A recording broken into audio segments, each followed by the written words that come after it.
Salut! Dans cette vidéo, je vais t'expliquer comment faire de la kombucha. C'est pas compliqué et c'est méga bon. Avant de commencer cette explication, juste quelques mots autour de la kombucha. À savoir que la kombucha est une symbiose entre une bactérie et une levure. La levure transforme le sucre en alcool et la bactérie, elle, transforme l'alcool en acidité.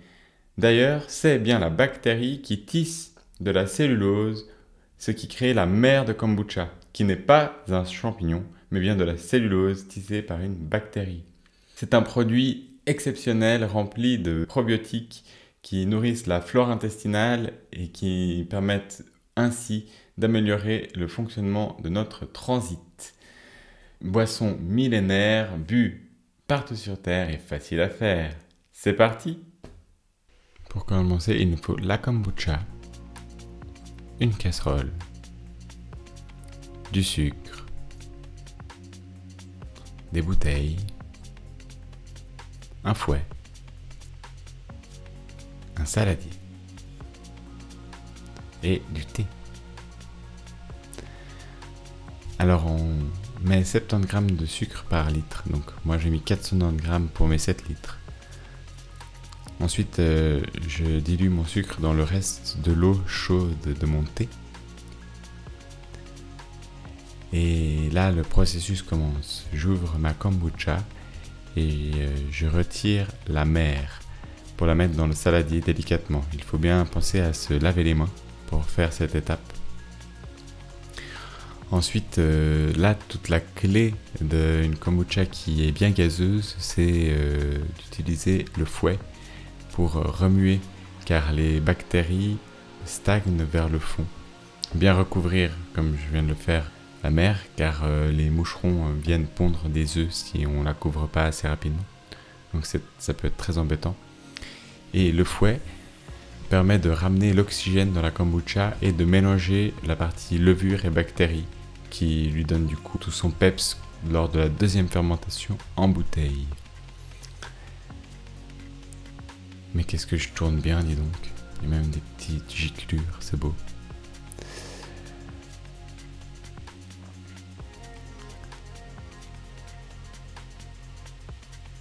Et là, la mise en bouteille. Alors, c'est sûr que ça prend un moment. Des fois, moi, je désengorge avec un sorte de petit bout de métal pour sortir des petits bouts de SCOBY qui seraient coincés. Voilà, toutes les bouteilles remplies. Et maintenant, l'étape de remplir la kombucha, donc bien presser le thé noir. Il faut mettre une bonne dose de thé noir, ils disent plus ou moins 10 grammes. Et du coup, bien l'essorer, le faire tirer longtemps, tout le processus où on a rempli les bouteilles, tout ça.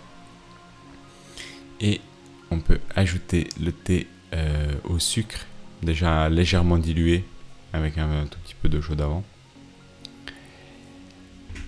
Et cette fois-ci, on va bien brasser avec une cuillère pour que le sucre soit complètement dissous, qu'il ne reste plus du tout de cristaux. Alors ça prend aussi un petit moment pour vraiment bien le dissoudre. C'est important de faire cette étape consciencieusement. Et rajouter de l'eau froide pour refroidir le mélange et compléter le niveau pour remplir la jarre.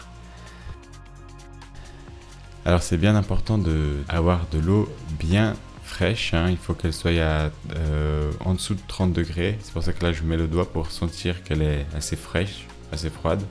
Si c'est trop chaud, ça tue la kombucha. Donc c'est vraiment important la température. Et remplir la jarre, compléter le niveau s'il y a besoin.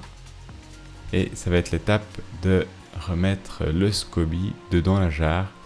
Alors si on a touché des trucs un peu sales, il faut se relaver les mains. Si on a fait attention, on y va comme ça. Et assez rapidement, remettre l'élastique pour que les moucherons ne viennent pas. Et voilà, une kombucha toute prête à fermenter pendant 15 jours. Alors si tu as aimé cette vidéo, n'hésite pas à mettre un commentaire, à soutenir la chaîne en t'abonnant. Ça me fait plaisir, je suis ravi de te lire et je te dis à bientôt!